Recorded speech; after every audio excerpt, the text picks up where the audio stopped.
Let's wrestle a little bit with a question about a function. Is it invertible? Is the question that we're asking. In other words, is it one-to-one? So this idea of invertible, that's not equivalent to saying it has an inverse. Because things can have an inverse that are not invertible. It's an unfortunate use of language. But anyways, let's pick away at this. In order for a function to be invertible, it has to be one-to-one. Let me show you what I mean by that. If I look at this function right here, this x squared plus 2, I'm going to just plug some values into here. So let's see, x and y. Let's plug in a negative 2 for x. So if I plug in negative 2 for x, that would be negative 2 squared plus 2, which is 4 plus 2. So it gives me a 6. So great, good. And I have an input that leads to a certain output. So remember what an inverse would do is, what an inverse does is, if I use that input, it will always direct me back to the output that it came from. So 6 would kick me back to negative 2. Let me plug in another thing for this function. Let me plug in 2 when x is 2. So then I have 2 squared plus 2. 2 squared is 4. 4 plus 2 is also 6. This is still a function. An input leads to a specific output.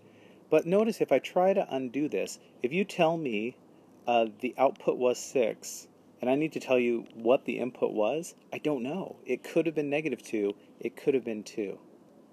So what's going on here is this function, that output, is connected to 2 inputs. It's not one-to-one. In order to be one-to-one, it has to be like every input goes to one output, but also every output goes only back to one input. This one input goes to 2 outputs, not one-to-one. That means it's not invertible. In other words, there's some points that if we were to try and undo this process from that output, we wouldn't know what input it came from. In order to be truly invertible, it has to match up exactly. So then the question is, becomes, I should say, how do we fix this? How do we make it so that this function actually is invertible? I'm going to do a little erasing here. So what I want to know, again, is there some way to save, save is a good choice of words, this function, or take part of this function so part of it is invertible? So it might help to think about the graph of this. If I were to graph this, it's going to, the vertex, I could make a table or whatever, but the vertex is going to be at the point 0, 2. I'm not going to worry about drawing the grid lines in, and it's going to look something like this.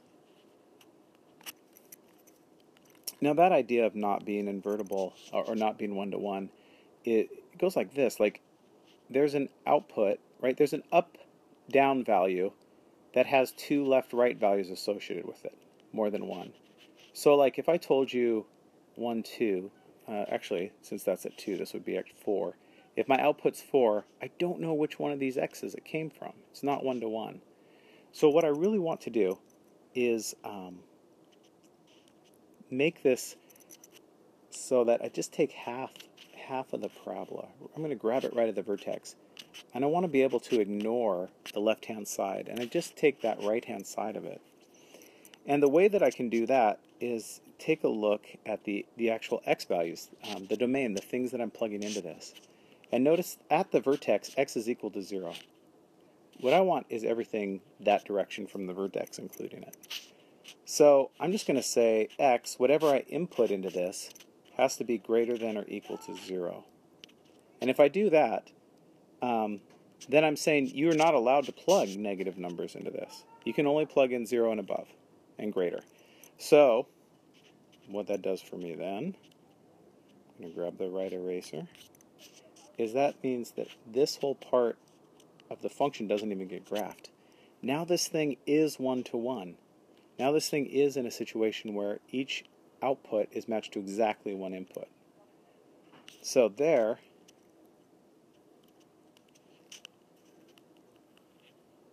if I limit the domain like this, I've just made this function with that limitation invertible.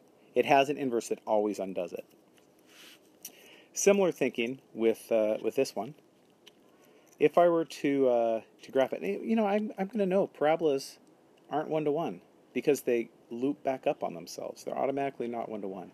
So I'm going to limit the domain to make this one-to-one. In other words, I'm going to grab half of that parabola. I could make a table and graph this thing, and basically I know the shape's like this, and I know the vertex is going to go through the point 3, 0. So if I think about that, again, what I want to do is I want to grab that parabola right at that vertex and ignore the left-hand side of it.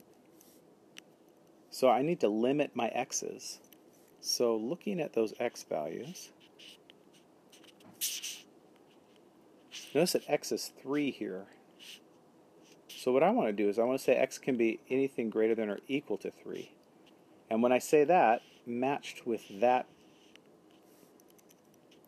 graph, if I use that function with that domain restriction on it, this left half of it is no longer part of it. Now I have a shape that's one-to-one. Now it's invertible.